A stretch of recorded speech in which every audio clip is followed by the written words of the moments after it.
I just want to introduce Mark, but before I do, I just want to welcome everyone here and thank you for being here.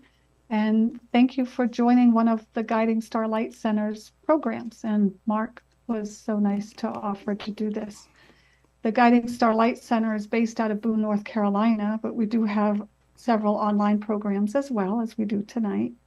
And Mark co-founded the 32 Light Centers or 32 Global Light Centers with his wife, Carol Fitzpatrick. And that's been changed to the Centers for Planetary Awakening many years ago. And Boone is one of those centers. They are centers of light, um, dots of light around the planet that have very high vibrations to them. So we all have been divinely guided here. So thank you for being here as well. And I'm Suzette Foster. I'm the director here in Boone. If you have any other suggestions of what you would like to see, please share those with me. I'm going to introduce Mark. He had a nice introduction on the Meetup website and the information, but I'm going to share something a little different from him, or that was on his website. So Mark's been playing with sound. No, that's the wrong one. I'm going to read the one over here. It is true. It is true, but it's not the one I was going to read. So yeah, he's been playing with sound since he was 11. He began piano lessons then, and then earned a degree in music eventually, and has been producing, performing, and creating music ever since. And being part of the Light Center, he's done programs all across the country and out of the country. And literally, I've been blessed, and some of us here have been blessed to experience his work. He's an incredible producer and performer. So thank you, Mark, for sharing your light in so many different ways. But he's shared that around 15 years ago, he began using healing sound instruments seriously for the transformation of consciousness. And he uses all kinds of things, crystal and Tibetan bowls. He does an incredible job with the didgeridoo, drums, rattles, harp. He's a big person on harp. You can see those behind him. He restores them and sells them. So harp is something that he'll probably share. It's so easy to learn. So if you're not that musically inclined, he will guide you to areas that you can work with. So, and he does beautiful job playing the flute as well. So just many avenues. And I've been blessed to be in his sound immersions several times. So thank you for that. He's conducted workshops, play shops, sound healing events, concerts, and trainings on the use of sound for transformation. So if you're interested in diving deeper into this, please send him an email. I will put his contact information on the chat if you don't already have it. And I also would like to ask you if you want to be on his email list or mine, please put your name and your email, but also where you're from, what city and state you're from. Just I keep that separate, and that would be helpful. And I will also, share his email. Keep in mind that this is a free program. Mark has generously gifted it to us. But any of you who want to make a donation, please make it to contact at Guiding Star Light Center, and that's through PayPal. And you can even use your credit card through PayPal without having a PayPal account. And Mark and the Guiding Star Light Center will share those donations. So I will put that in the chat as well. So here we are. Please share, Mark. You have it. Thank you, Suzette. Thank you. Yeah. And first of all, I would just like to remind everyone to mute yourselves so that we don't get any background kitty cat noises or anything else that that usually happens during these calls. But at any rate, what I'd like to say is that sacred geometry actually came to me. I didn't go looking for it at first. We have had a meditation group, just like the Boone group and also the Crestone group and so many of the other groups around the country that are doing these types of meditations. But we started that in Fredericksburg about maybe 15 years ago, and have done that regularly for about every week for many years. But during a number of these meditations, and there were anywhere from 4 to maybe 8 people in a circle. Very often I would see kind of descend up in the middle of the circle, and this was probably maybe 6 feet in diameter, these huge tetrahedron symbols, and they would come down and then they would slowly turn. Sometimes it was a tetrahedron, which looks like this. It's a triangle with 4 sides. And then other times, and I really didn't understand it at the time, but a pyramid, which is actually 4-sided on the top and 4-sided on the bottom. It's more like a regular pyramid that you'd find out in Giza, like the Giza pyramid. And so it would do the same thing. It would sit down in the circle in the very middle and start spinning clockwise slowly like this. And I really didn't know what it was all about, but I always trusted the visions were given to me for some reason. And so I started becoming interested in sacred geometry because of that, because I saw it in my mind's eye. And eventually I purchased this set, and I know some of you have these, of these small little crystal Platonic solids. So here are the same objects, 3-dimensional, made out of crystal. And so there's the Platonic solids are there are 5 of them in the known universe. They're very mathematical, 3-dimensional piece, and they have very specific definitions and boundaries. And so after I purchased those, I would intersperse those in my sound healing tools, like crystal bowls and Tibetan bowls and so forth. And for probably 10 years, I never missed having my little Platonic crystals interspersed amongst my sound healing equipment.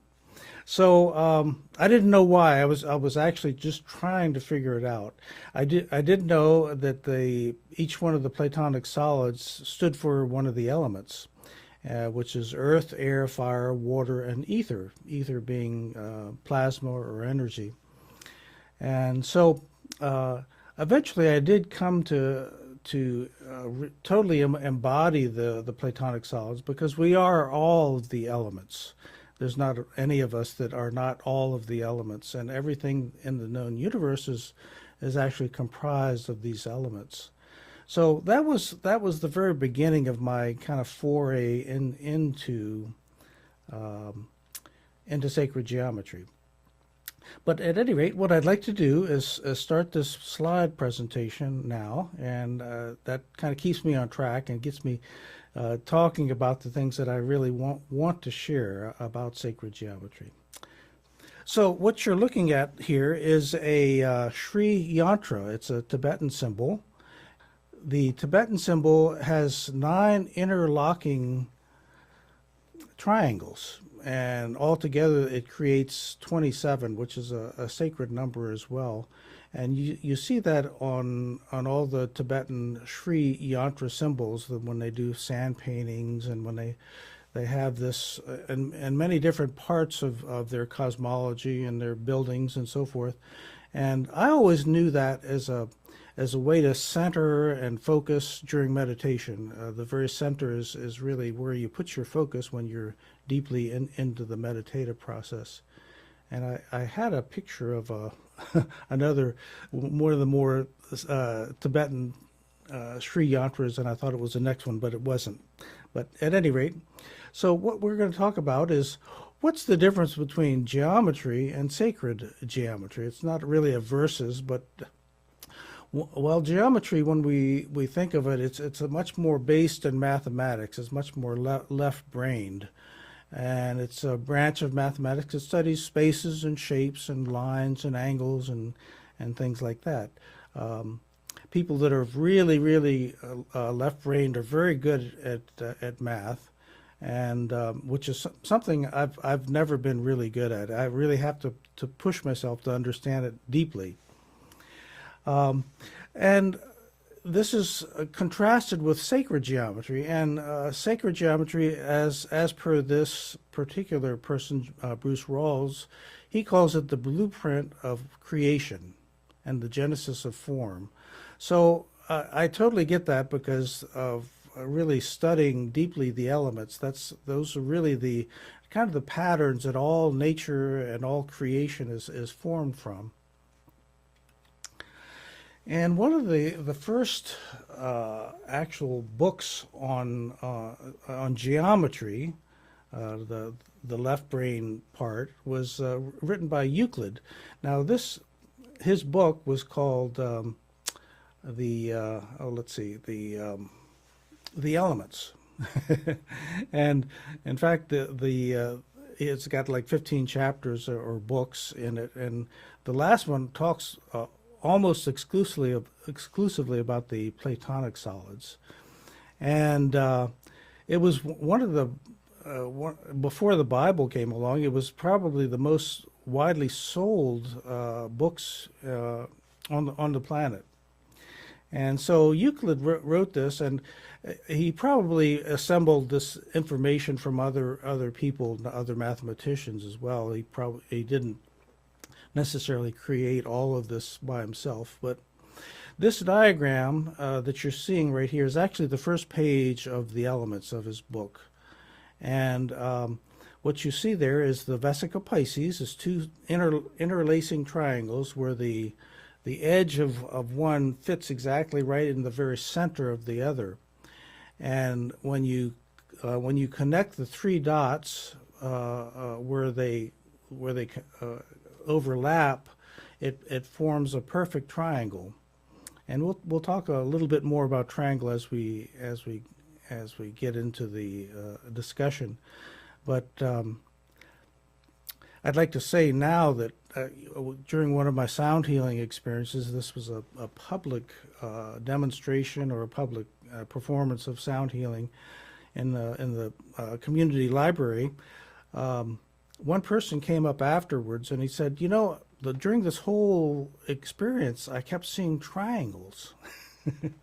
and no matter what you were playing, there were triangles like everywhere.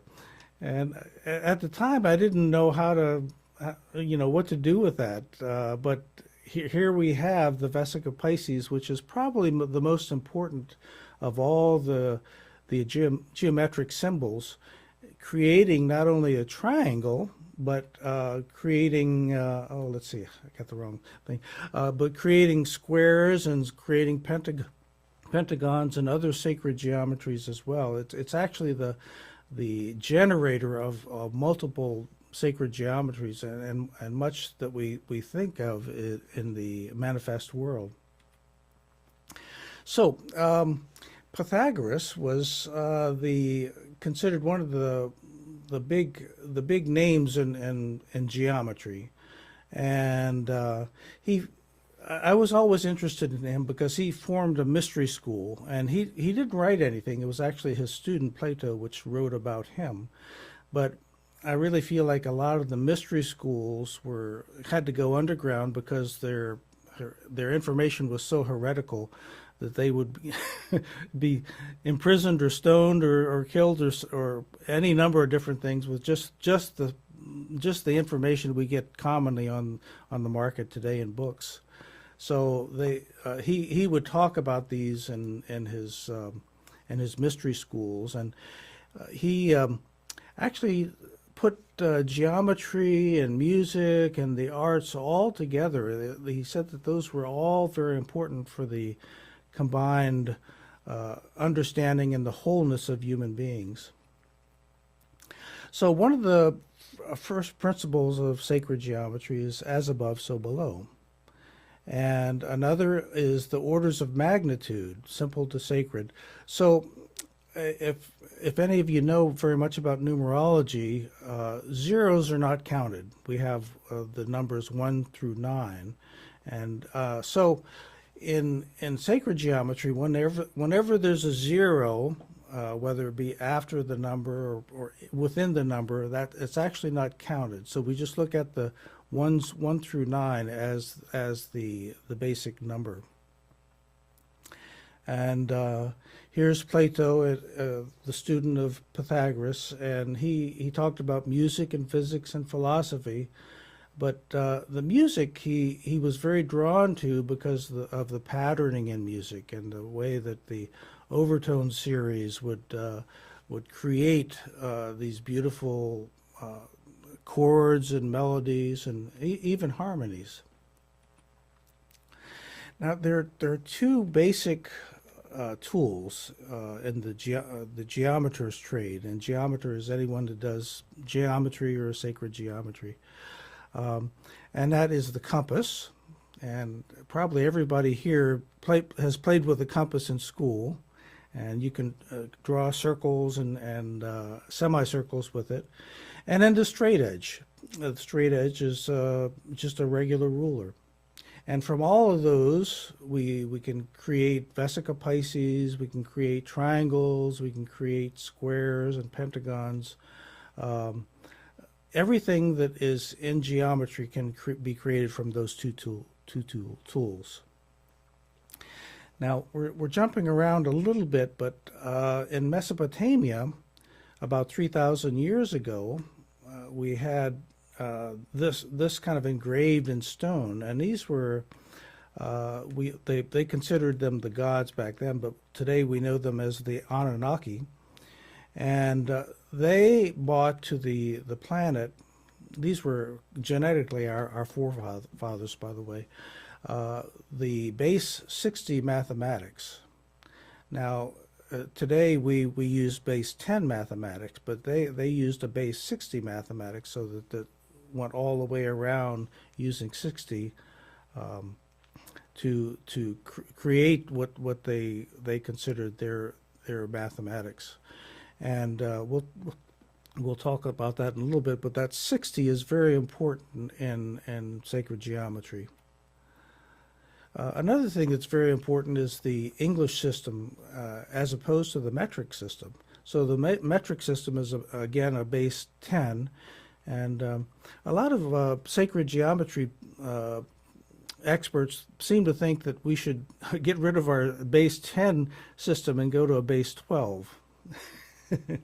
So, and here are some very interesting numbers here based on 12. Of course, the foot is 12 inches, and a square foot is 144 inches, and then it goes on from there. But the 12 and the 144, those are very, very common sacred numbers. Of course, we have 12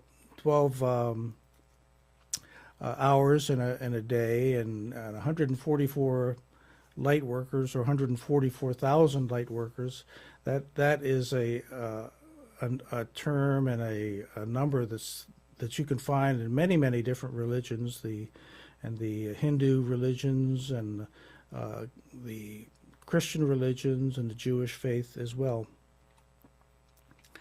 And here we have a Fibonacci spiral, and this is a sunflower. But if you look real closely at this, you can see that there are actually two opposing spirals. One goes clockwise, and the other goes the other way. So we have that not only in sunflowers, but here's a dandelion. Okay, you can see the same pattern, and this is there's a very specific sequence that is born of the equation of the Fibonacci spiral sequence. So here's another little example of the Fibonacci spiral, and we see this this is a whelk shell. We see it also in the patterning of plants going up a tree. So this is the actual formula for the Fibonacci spiral. I'm not going to go into it too much, but it's a pretty simple formula, and the thing to pay attention to is the 1, 2, 3, 5, 8, 13, and it keeps on expanding out beyond that. But it makes a spiral through the universe, and this is interesting to me because as a musician, we talk about the circle of fifths, and which is all of the 12 known notes actually create this circle of fifths. But the very interesting thing about that is the last note is a little bit off base, off center from what it should be. So it's in a sense it's actually not a circle. It's more of a spiral because it goes up like this instead of going in a little circle. And I thought, and there's a good reason for that too. Here we have a snowflake, and we have it's always six-sided, beautiful geometry. And there are other geometries that have that hexagonal shape or six-sided shape. Here's a jellyfish or man of war,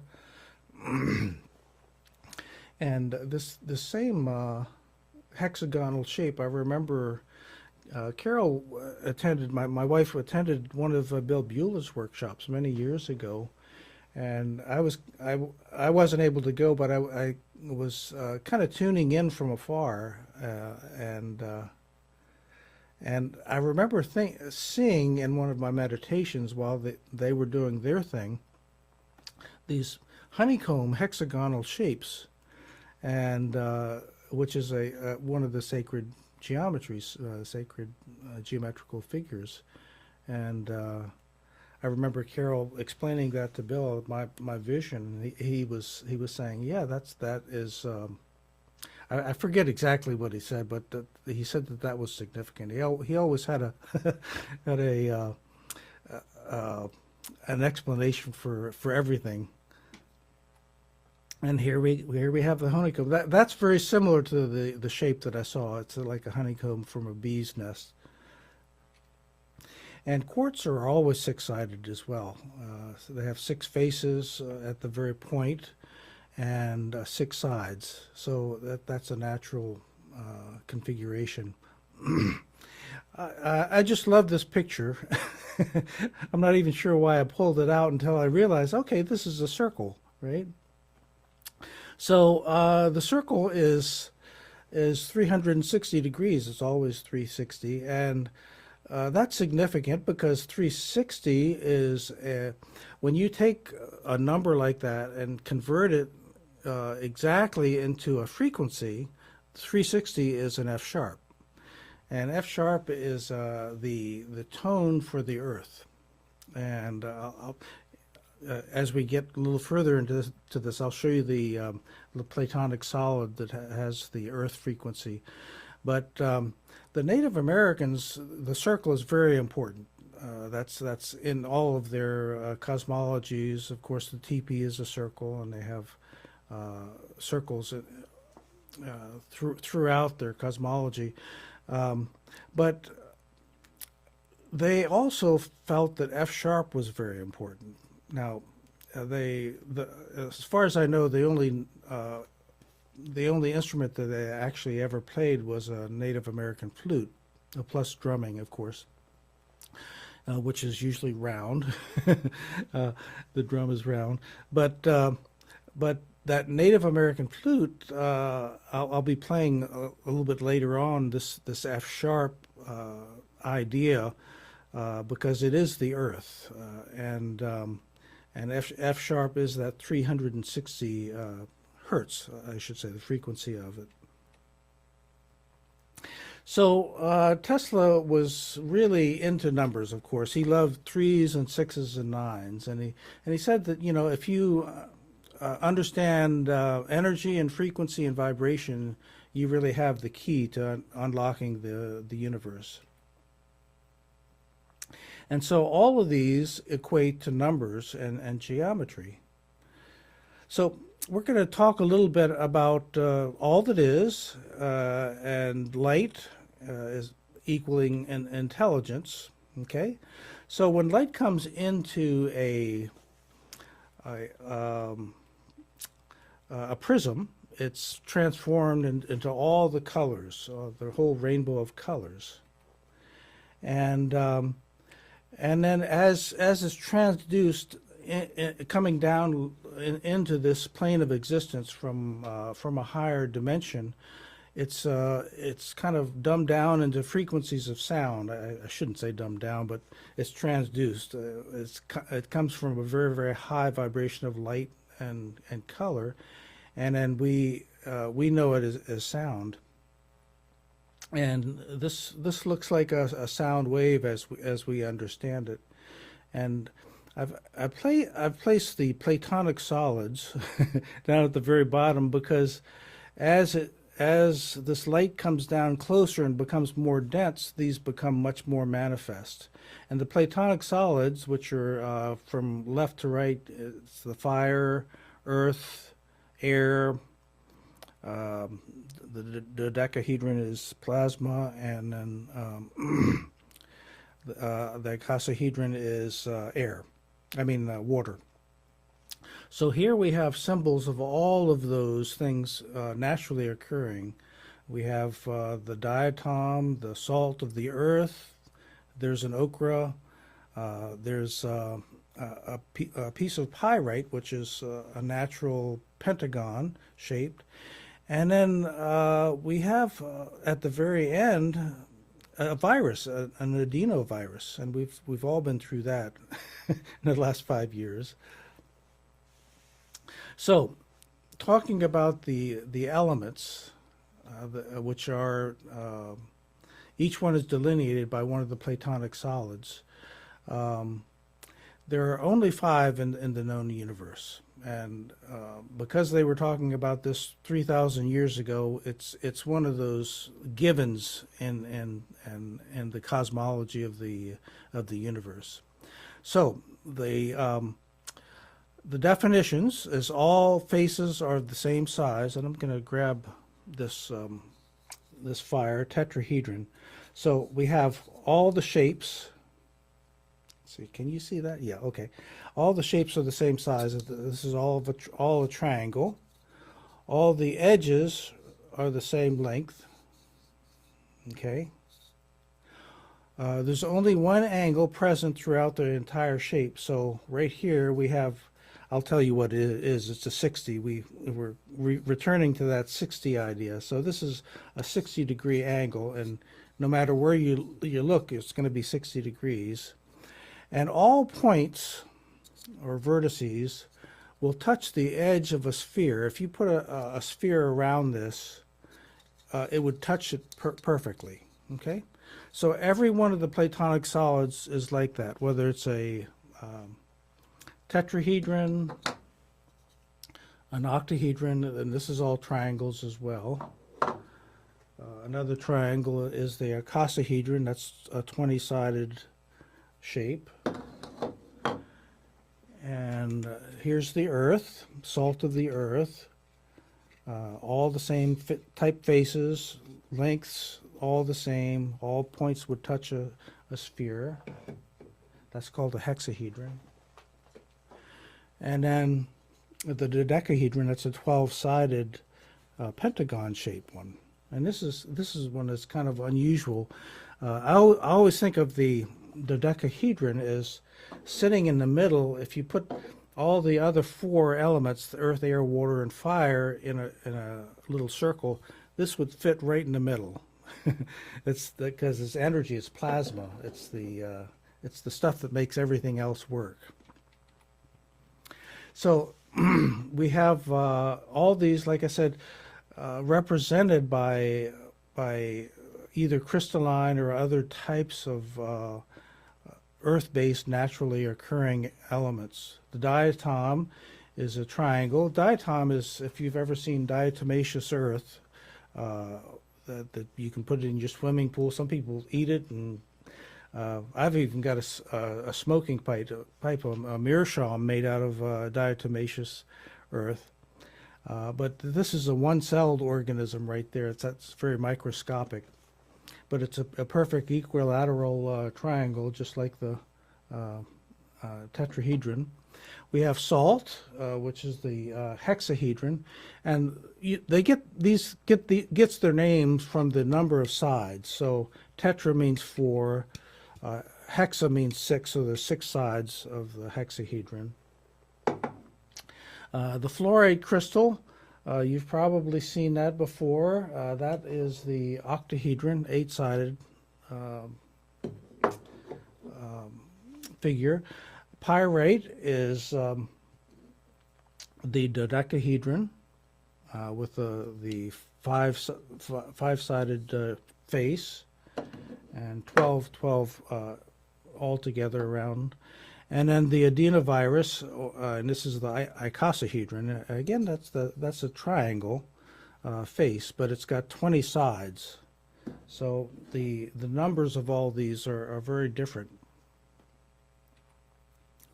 And I'm going to play this for you here. And when I hit the button, you'll notice that it turns round and round.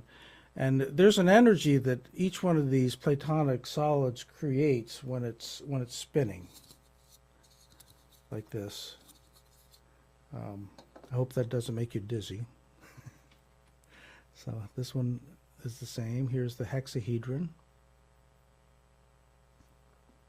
That's Earth.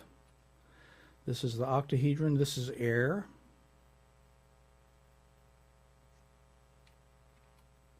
This is the dodecahedron.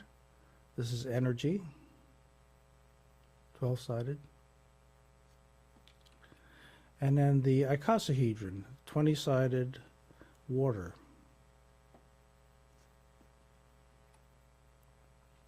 So just to briefly go over the degrees of the angle, I'm going to be playing these for you. I have a little video, then you should be able to hear it pretty well. But each one of these frequencies or angles, like the 60 degrees or the 90 or the 108, when you convert those one-to-one to a frequency, it has a very specific sound and an impact on the body. So, so we have the triangle, and you find the triangle and the again, the tetrahedron, the octahedron, and the icosahedron, and the square and the earth, and the pentagon in the dodecahedron.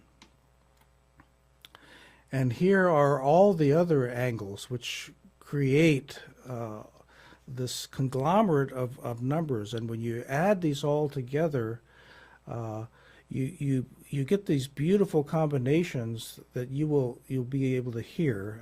But I've tuned all of all these harps in the background here to these sacred numbers coming from these geometries, and I've adhered strictly to the definitions of the Platonic solids.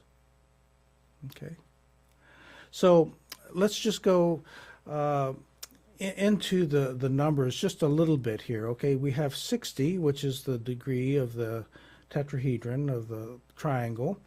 We have 60 minutes in an hour, 60 seconds in a minute, 60 cycles of alternating current. Everybody lives in a house here, unless you're in a third world country, and the number of cycles per second in the alternating current, that's how fast it goes back and forth, is 60. And the Sumerians and Mesopotamian based their numeral system on 60 as well. And by the way, 60 is B, and you'll be hearing that in a little bit. That's whether it's an octave way below or up. They're all B's. So 90 is an F sharp, and that's a right angle, and it's a number of perfection. 9, if you take the 0 off, is numerologically the most complete of all the numbers. It's very high spiritual vibration. Whenever I've created a new business organization, I always do the numbers. And if I can, I'll try to get as many 9s as I can with it, because it's a very, very high vibration. So uh, I really pay attention to these numbers, and numerology is a really good way to, if you want to study numbers, to get into that. You notice at 108, the sum of 1 and 0 and 8 is 9 as well, so that's a perfect number as well. So this is the number of ether or energy. So 108 feet, that's the exact diameter of the stones at Stonehenge. The moon's radius in miles is 1,080. So again, you take the two zeros off and you have a 9. And it's a number that's significant in Vedic and Buddhist and Christian doctrine as well. So that's the basic angle, 108, of the pentagon, which you'll find in the dodecahedron. And 108, by the way, is a lower octave. That's actually a low A. It's A2. And the reason there's a number after the A as in A2, that tells you which octave it's in. And an octave, if you're a pianist, you can see that very easily, because the lowest A is A1, and then the next octave is A2, A3, and goes up to A7 or 8 up at the very top. Okay, so that's why they give a designation as A or B2, B3, what so forth. It's the octave designation. So 144, this is an interesting number. There's 1,440 minutes in a day, 144,000 chosen ones, and the Christian and New Age cosmology. There's 144,000 days in the Mayan Baktun. Okay, so the Mayans, they had a very, very elaborate system, which many astrologers and numbers people have studied, and they nailed 2012 right on the head with their calendars. So it's the total of all the angles in the octahedron as well. And we talked about 360.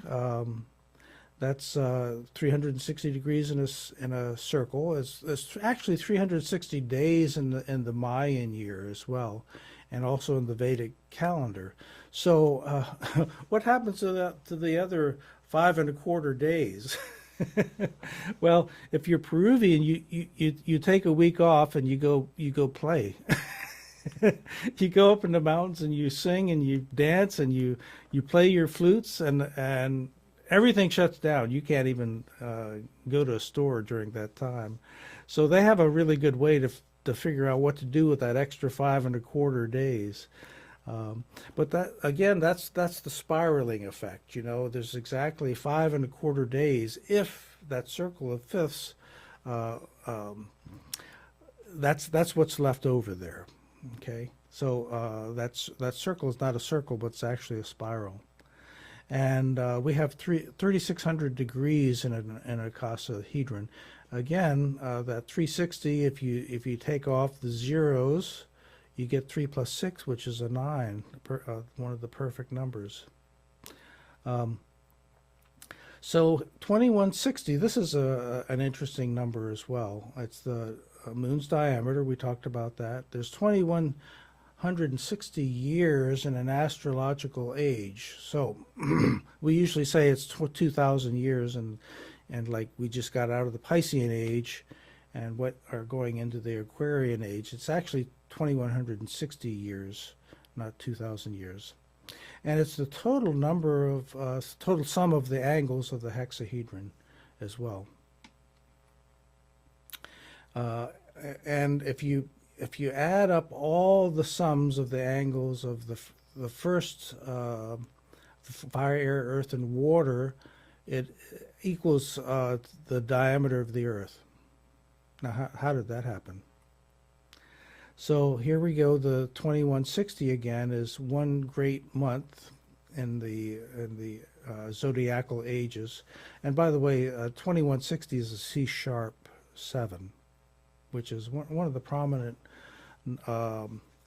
notes and the Platonic elements, which I use to tune my harps. All these numbers are actually frequencies to my way of looking at things, because I'm in this stuff every day and tuning these instruments to these specific frequencies. I have a little electronic tuner, and I don't tune to the notes, but I tune to the exact frequencies. So here we have 25,920 years, and this is called the precession of the equinoxes. I know some of you heard about that. So what it is the Earth spins on its axis, and for it to get all the way back to the beginning point where it started takes 25,920 years, almost 26,000 years, and that's what we call the precession of the equinox. And that number is also a frequency. It's a hertz. Hertz stands for cycles per second. It's a way of saying what a sound is and how much it vibrates. And that's an E7. That's part of the Platonic solids. And so there's your dodecahedron.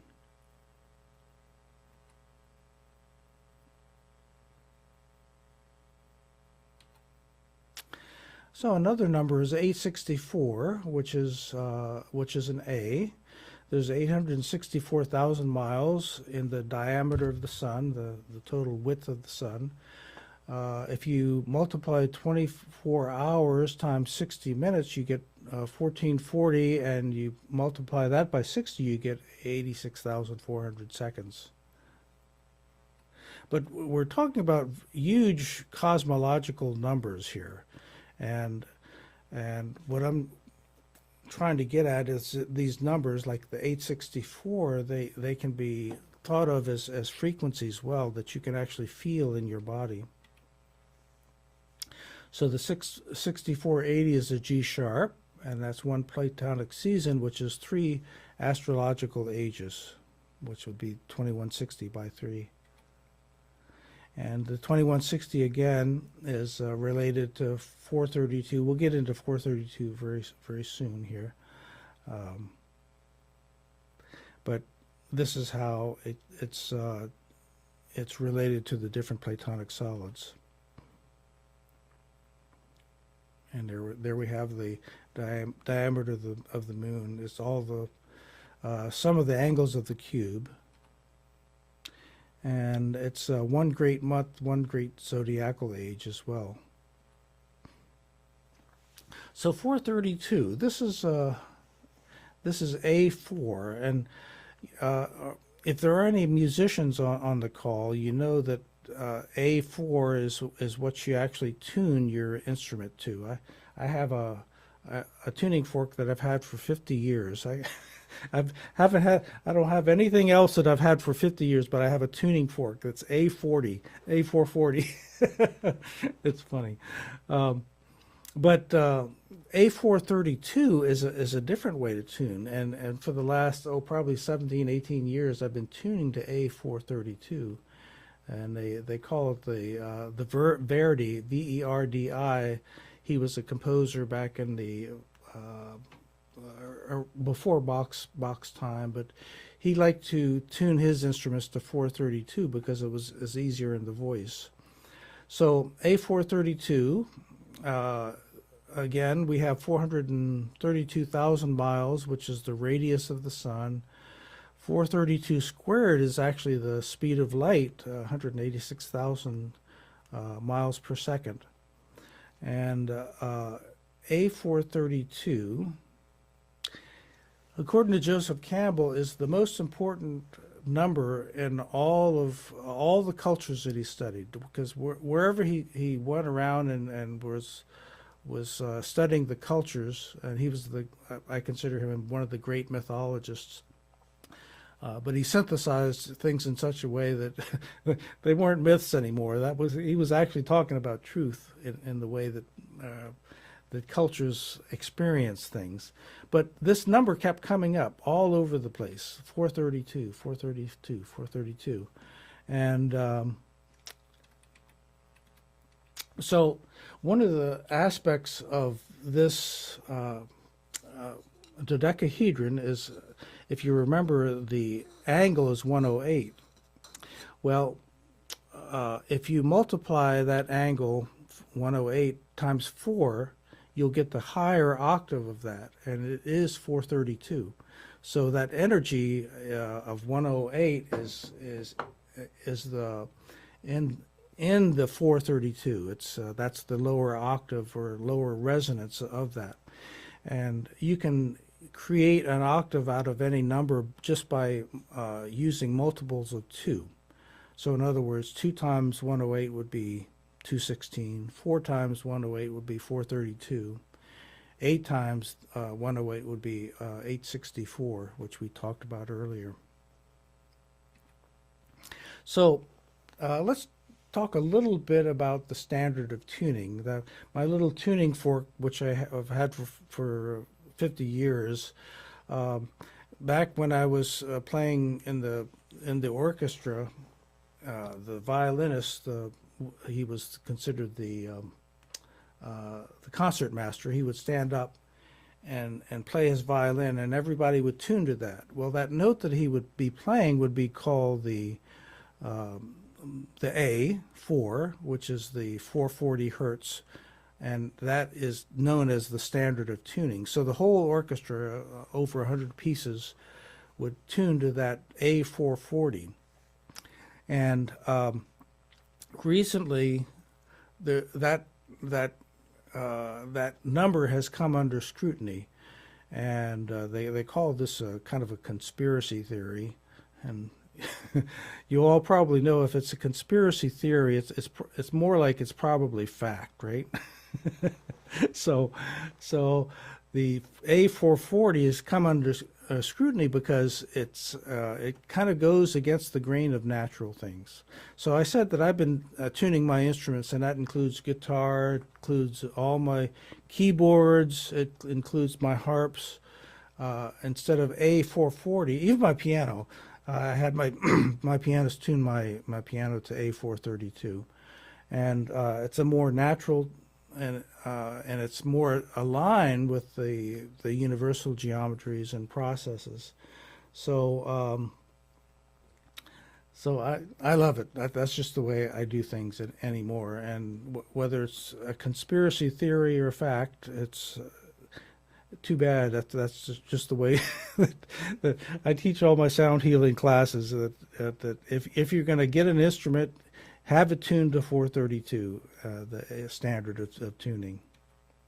Okay, and here again, 432,000 miles. That's the radius of the sun, and 432 squared there's that speed of light. We talked about that earlier. So this is a diagram of what a string looks like when you pluck it. Okay, so what happens is the string is strung, and you pull it, and when it goes all the way to the right and comes back, all the way to the left, comes back, that's considered 1 cycle per second. Okay, and that would be the totality of this diagram. But within that one, what we will call this fundamental tone or fundamental frequency, let's say it's 108, you have all these other nodes that are actually vibrating at the same time. So you're not only hearing that fundamental frequency of 108, you're actually hearing all these other nodes too. Halfway would be 216. It's twice as much as 108. So that would be right in the middle of that. Quarter of the way would be 432. So there's 4 of those that would be nodes that would be vibrating at 432. So these are called the natural overtones or harmonics of a vibrating string.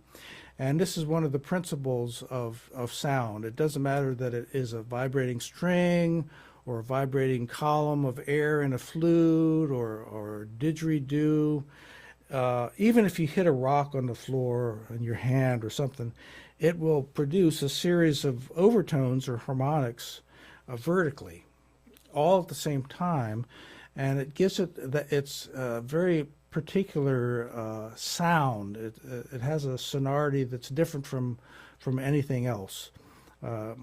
Musicians can tell the difference between a flute and, or let's say an oboe and a clarinet, even though they're the same size. One has a vibrating reed, and one has a double reed, but there's a very nasal quality which creates different harmonics and overtones, and that's what gives it the difference in sound, and that's how we can tell that what one instrument is as opposed to another instrument. And here we have a shell, and we have more of the harmonic series. And the Chinese, in a lot of their instrumentation, this is called a Guzheng harp, and the little dots that you see underneath the woman's, the player's hands are actually the overtone series. They mark them right there, and they play the overtones by gently plucking the string right at the nodes there. And there it is, the harp again.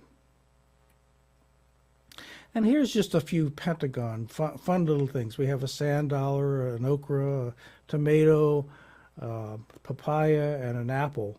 And they all have this pentagonal, five-pointed feature going on. It's kind of in their matrix, you know. And this is all part of the Platonic patterning that comes from this five-pointed, five-faced dodecahedron.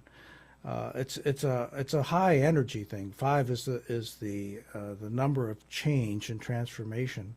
So and of course this is ether is energy. So there's a lot of energy in that change. In numerology, 5 is in the exact middle of the sequence from 1 to 9, and you can go one way or the other. You know, it's not a stable number, but it really is a pushing kind of number. But you know, as in anything good, like an apple or an okra or a sand dollar, somebody's found a way to make it really bad. So they say the pentagon is the symbol for Satanism, and just stay away from it, you know. But you know, look at these beautiful fruits and vegetables that have pentagons in them. And we talked about the diatom before, and the way that these shapes form and naturally in crystals and other natural shapes. You know, the salt, we talk of the salt of the earth as the and this is the earth symbol right here, the hexahedron. There's a good reason for calling it those kind of things. And here we have pyrite, which manifests in a 5 pointed pentagon, and also the octahedron naturally. In fact, pyrite is one of the crystalline substances that have all of the shapes of all the Platonic solids. You can find every one of them in pyrite. And there's a little close-up of the adenovirus, which is, if any of you have caught COVID in the last 5 years, that's what it looks like. It looks like an icosahedron. And there it is again in the pyrite. And here we have the 27 interlacing triangles in the Om symbol. Oh, this is what I was looking for before. That's the true Sri yantra that you'll find in Tibetan cosmology. And here we have the seed of life, and I've overlaid this beautiful geometry over a flower, and you can see it actually fits there perfectly. This is one of the people that I studied his sacred geometry class, and he's a builder. Randall Carlson is actually out there with a hammer and a whatever wrecking bar, whatever, building arches and everything, and that's really the first uses of geometry, actually creating architecture and so forth. So he's a guy that can tell you how that arch, like sitting behind him in the window, how to actually create that using using these simple tools of just a ruler and a compass. And he's but he's kind of a wild man. He's like a Renaissance guy. He talks about not only sacred geometry but lots of different things. And if you're interested in studying sacred geometry, he's one of the guys to go to. He's really, you can look him up on the internet too. He's got some good raps.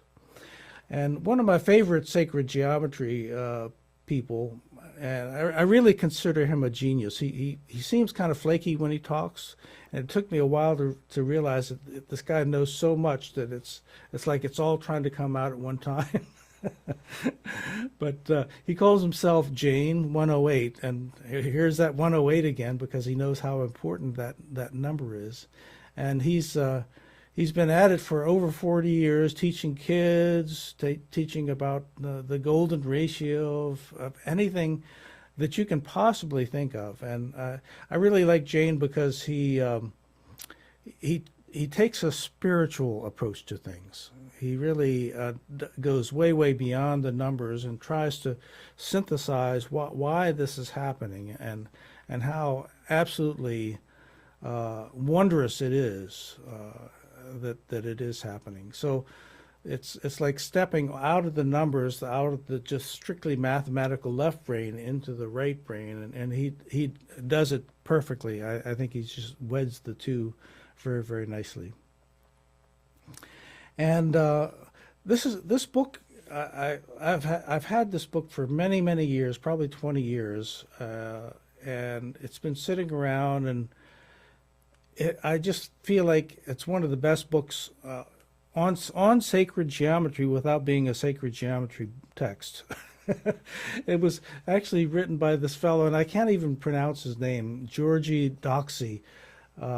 He's either a Romanian or a Hungarian. I never have been able to figure it out, but he's actually an architect, and he studied the body, he studied nature, he studied the harmonics in music, he studied, of course, architecture, and put it all together and figured out the number sequences of all these different aspects of life and living.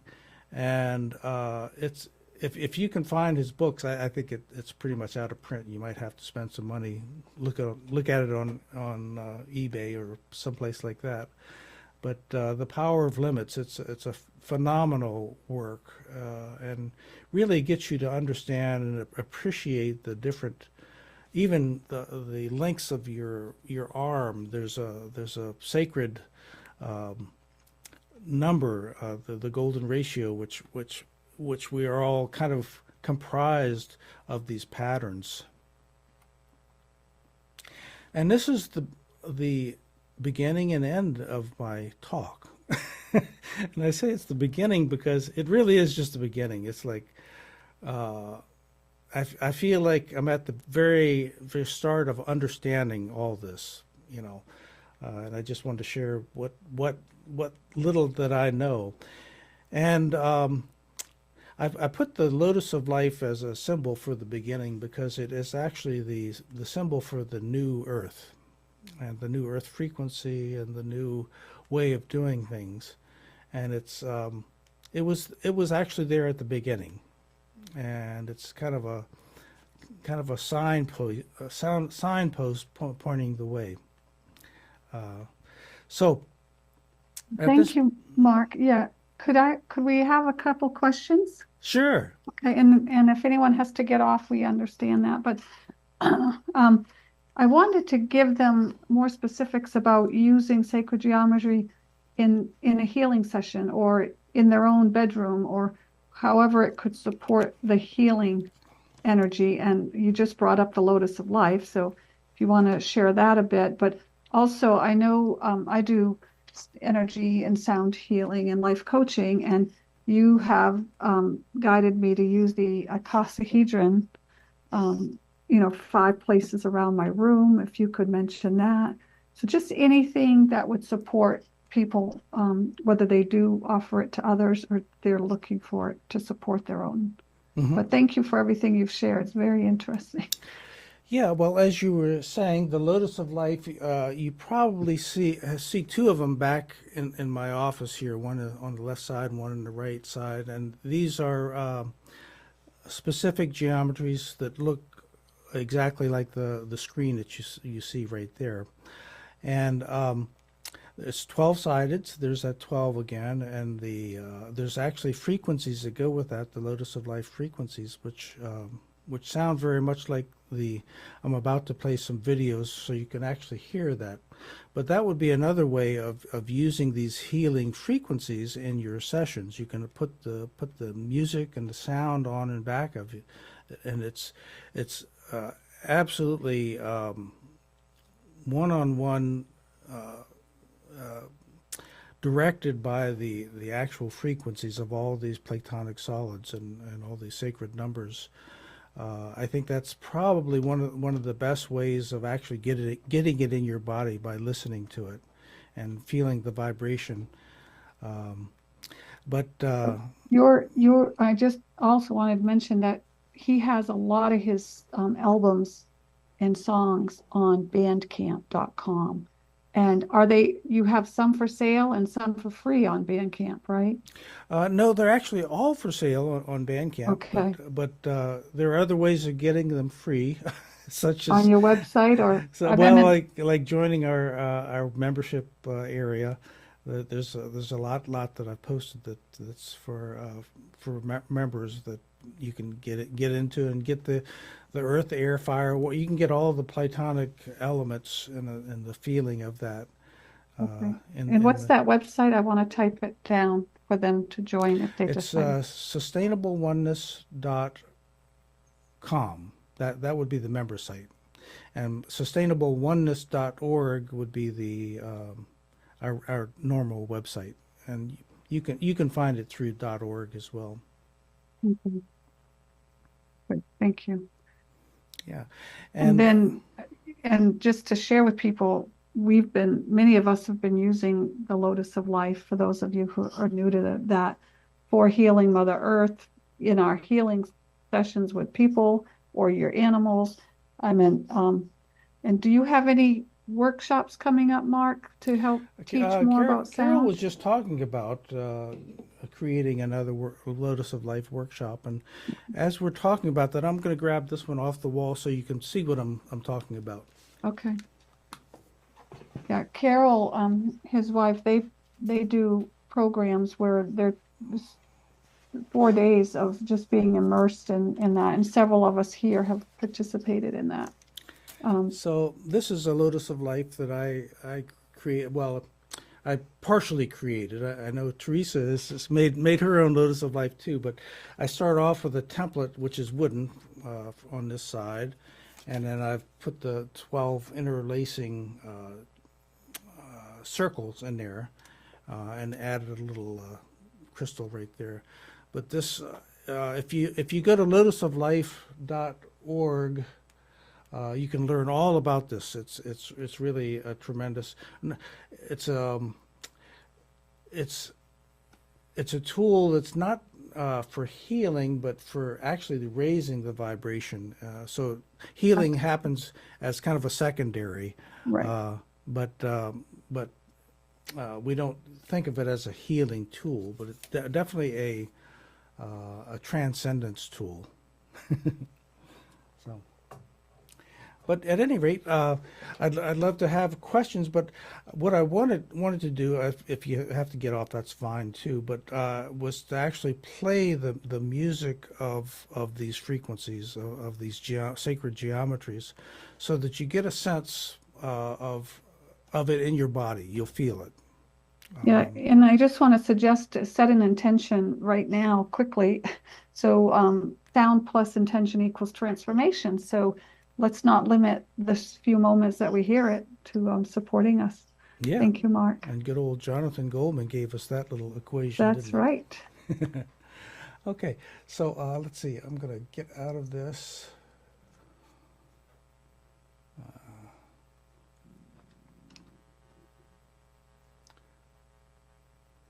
And go into, let's see here.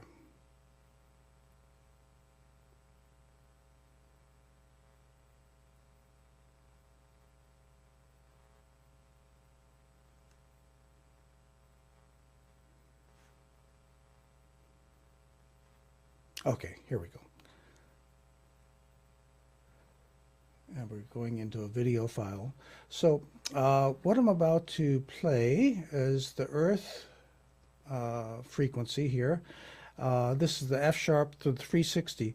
And if you want to write a little note to yourself about how this affects you, because I'm going to go into the Earth frequency, the water, the fire, and the ether. So you'll get all of these to be able to say, oh, this is what I need, or this aggravates me, or any number of different things. But these are sacred geometries and sacred frequencies, and I really feel like they align you to these larger cosmic flows. So the first one I'm playing is the Earth frequency, and I'm playing with my friend Therese. Some of you on the call have met her. She's a Reiki master teacher, but she plays the harp as well, and I'm playing flute with this one. And this is an F sharp flute, 360, in tune to 432. Okay.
Okay, so that was the.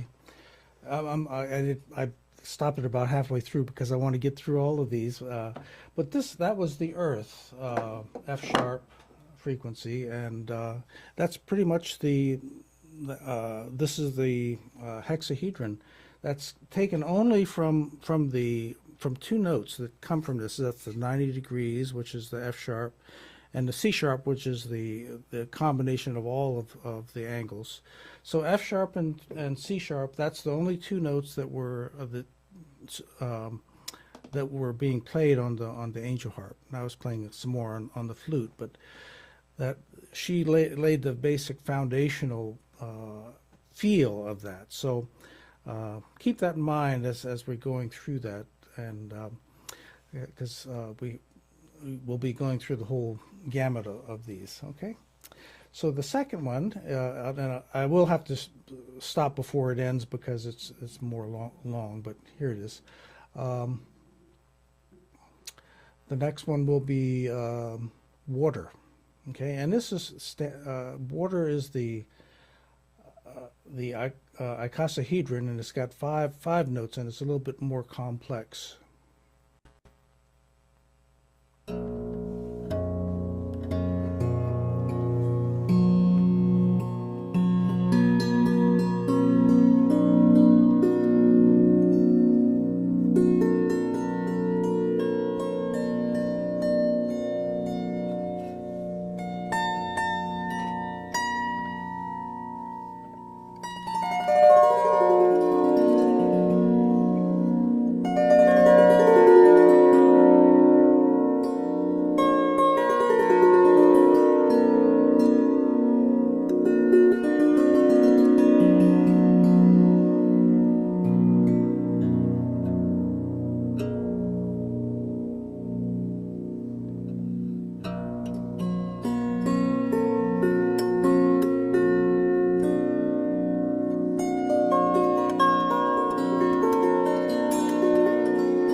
so that's water, and that's the icosahedron. It has the tonality of B, the key of B, B, D sharp, F sharp, A sharp, and C sharp are the actual notes for that. Okay, so the next one will be fire. So this is also B, but the fire has only two notes, B and F sharp. And my friend Dina will be singing the voice part for this. She does a light language.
Dina is so transportive, I could just sit here and listen to her all night long.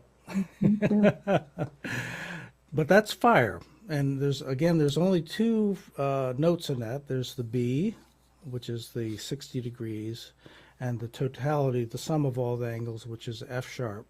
So B and F sharp is the fire element. And look out for our CD, which is going to be paraded with Teresa's beautiful artwork. I've been working on this for a year, but it'll happen. And Teresa is going to have her lovely artwork on the cover for that. So this next one, let's see, is ether, and this will be the last one, and then we'll open up for questions. Ether is the energy and dodecahedron.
so that was ether, which is the dodecahedron energy, and of all of them, that's the I would consider it's the most energetic of them all, but the most different too.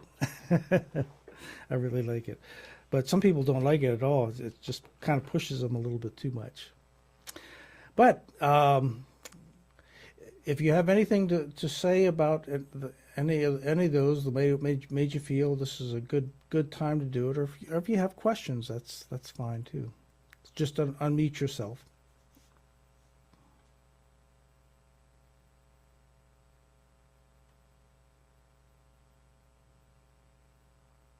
I just am mesmerized with how it just takes those few moments to just, put you into such a deep state. And it's like, it was just a few moments. So thank you. And again, people can ask questions in a moment too. But I want to remind you that Mark's music is on bandcamp.com. Just look for his name, Mark Torgeson. His website is marktorgeson.com. But it's what I love about Mark also is he's not only a great musician, but his heart and soul is here to help support transformation. And thank you, Mark, for that, because that brings another whole element to the quality of music you produce, is your beautiful heart-centered intentions. So thank you. Thank you. Yeah. All the videos that we played today, they're on YouTube as well. And I have a channel, Mark Torgeson, and you can listen to the whole thing without me interrupting those. So it's there. Thank you. Is there any other questions before we sign off? And I know some of you have an 8:30 Eastern time meeting, but please share. I was just going to say how much I really enjoyed the presentation. And yes, instantly the music, it just felt this complete sense of calm after listening to all of them. And I didn't want it to stop. And music has always really, really moved me. But I will be checking out your music for sure. So thank you very much. Thank you, Linda.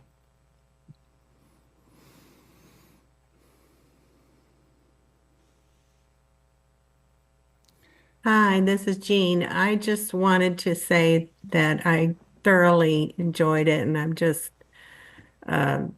very interested in the sacred geometry. I'm going to check into some of those books. It kind of opened up my eyes to how this earth and all of nature and so forth was created. Makes sense. And I just wanted to check again on PayPal. I've never used PayPal, so how do I locate you? You go to paypal.com and you look for, you just put in to send money to our email, contact@guidingstarlightcenter.org. Okay. And I had that in the chat too. Oh, okay. I didn't catch Guiding Star Light, contact@guidingstarlightcenter.org. So thank you for that. Okay. Thank you. And also, it'd be helpful for the Light Center if you could put any reviews if you came through the Guiding Star Light Center's website. Thank you for the meetup. Thank you. Anybody else have anything to share? And thank you, Jean, for that. Sure. I just wanted, it was absolutely exquisite. And I wrote that I'm going to go to your website. Not tonight, I don't have time, but hopefully tomorrow. It was just beautiful, and Thank you. Goodbye to music. I'm trying to get back into music, and this is a great place Yeah. to share the work you've done. Well, there's a lot on my YouTube channel. So this was just a kind of a small smattering of that, and this was specifically about sacred geometry music. But I've done a lot more that's out there as well. Carol and I have been working together for about 20 years, and very often, speaking of sacred numbers, she will just come out with these numbers, and she said, let's do our next workshop based on this, like 888 or 532, the new Earth frequency, or any number of things. So I'll create a whole tuning and assemblage of sounds that will work with those frequencies. And some of the things that you'll find on YouTube will have those in there. So there's a lot. Yeah. Thank you so much. Maybe I have to leave. Thank you. Yeah, Thank nice. you. Anything else, Mark, as we close up? And again, No, thank you no, so much for I your think, wisdom and your just being here to share your light and oh, you're some welcome. wonderful wisdom. Yeah. Really nice group here tonight. So, okay, Thank well, until next time, signing off. Until next time. Okay. Y'all Thank take you, care. everybody. Lots of love. Okay. Bye-bye. Bye-bye.